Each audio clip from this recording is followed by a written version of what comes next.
Hello and very warm welcome, dear students and audience. This is Professor Dr. Ahmed. We are recording today the concept of multiple identities as found in Emigre Journeys, written by Abdullah Hussain. This will be introducing to you the concept of identity and how it becomes multiple identity when the journeys are made by the migrants into the states or the cultures which are different from them. Next slide and see what is identity basically. In normal words, one can claim that your identity is just like your CV. As your CV tells who you are, in the same way, your identity tells what kind of person you are. This is, in other words, a mode of recognition of your own self, what type of person you are. There are certain things which determine your identity. For example, we can say that sometime our class, gender, age, and ethnicity. These things can determine our identity, and this is natural and this is fixed as well. But on the other hand, some are the things like our dresses, our food, our habits, our desires, our attitudes, and the other things like that are there, which go to determine our identity. It means that identity is all the time not fixed one, it is changeable. And that is what we are going to talk about. How does it change? For this purpose, let us see that there are two types of identities. One is the fixed identity, and other one is the discursive identity.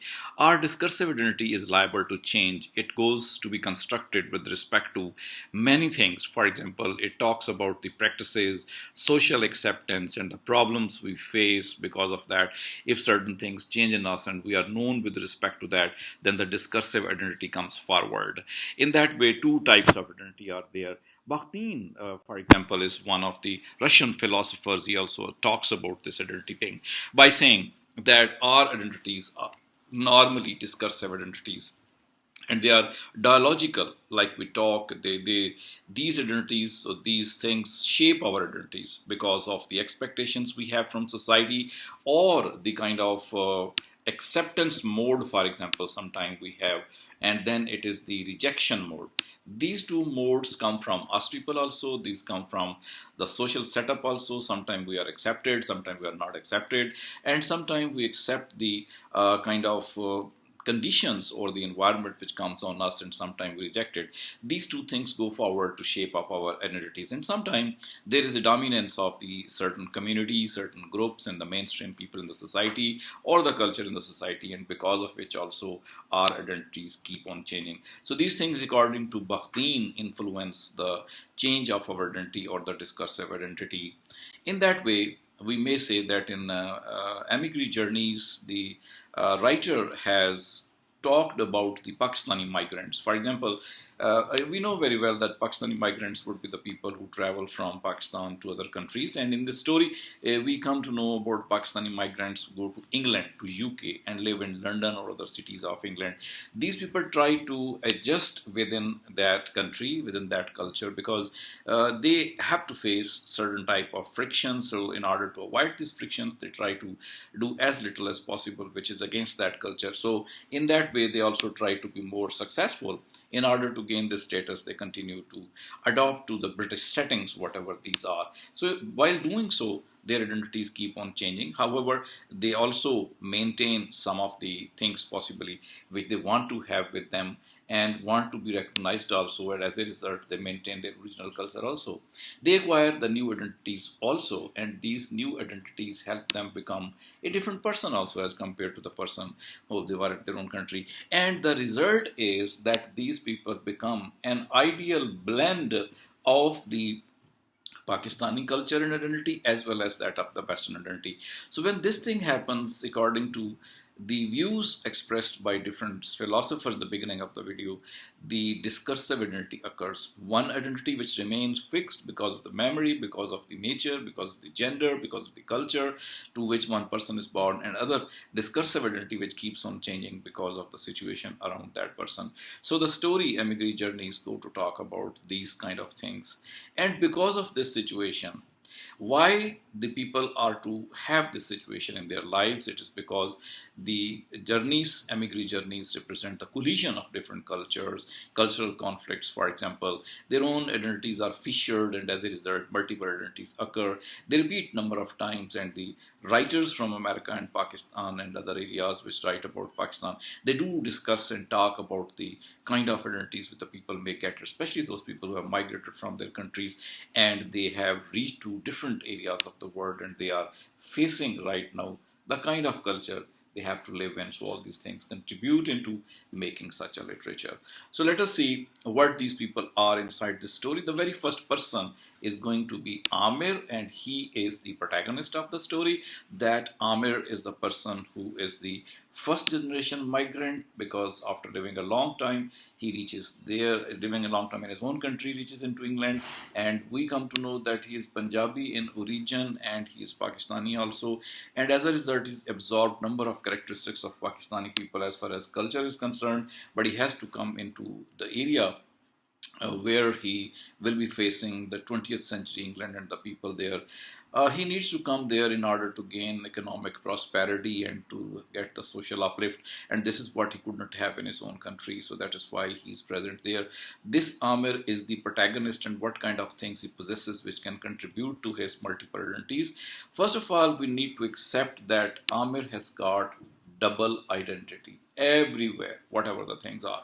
For example, in the beginning of the story, we see that when Amir reaches in London, at that time he has one intention, and that is to earn as much money as possible so that he can send this money back in order to acquire as much land as possible. But as soon as he is able to acquire legal status, he finishes this plan and associates himself with the people most of the time of his community. But he encourages his children that they should be most of the time attaching themselves with the white people, befriending with the white people as compared to the other people.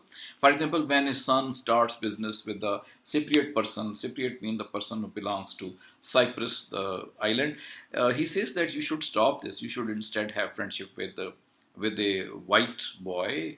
Similarly, he has a double identity in this case also, that when his daughters got the relationship and the friendship with a Jamaican girl, Jenny, at that time he objects to that and says that this should not be the case at all.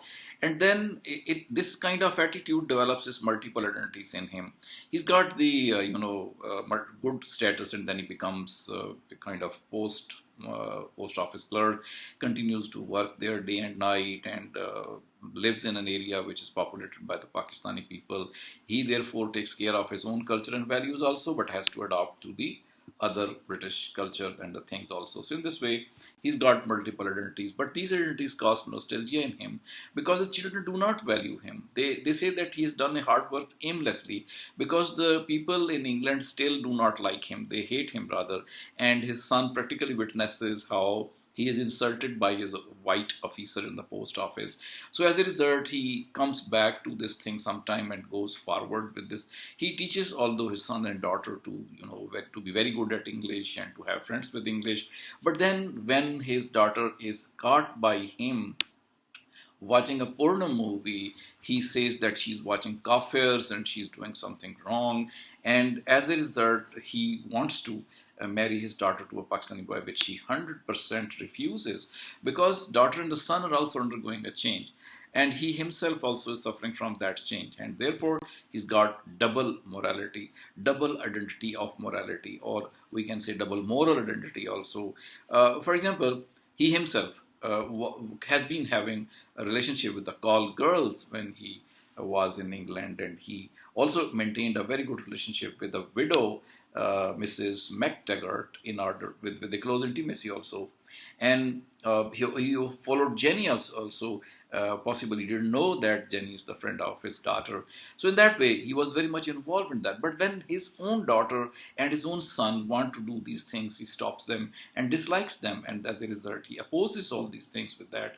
For example, Jenny's friendship with his daughter is opposed by him. Hassan's choice of some white woman for the sake of love, that is also not liked by him. So in this way, at heart, he's a different person. Apparently, he's a different person, and he maintains different identities at different levels. He discriminates also at certain moments. For example, he opposes the marriage of his son with a white woman and says that this is going to be something which will be the source of trouble for them all the time. And he asks his wife that she should stop this, but she cannot. On the other hand, when he gives admission to his son and daughter, he gives admission to different schools. Good school, good paying school, and good standard school for his son, and a normal, unexpensive, common type of school for his daughter. So, in case of his daughter, he discriminates for his son, and he prefers his son just like the Pakistani people sometimes they do, and they do not give proper attention to the education of their girls. But then the girl grows more, and the son is unable to grow in that way. And the daughter, for example, who is sometimes addressed as Par and sometimes as Parveen or Parvi.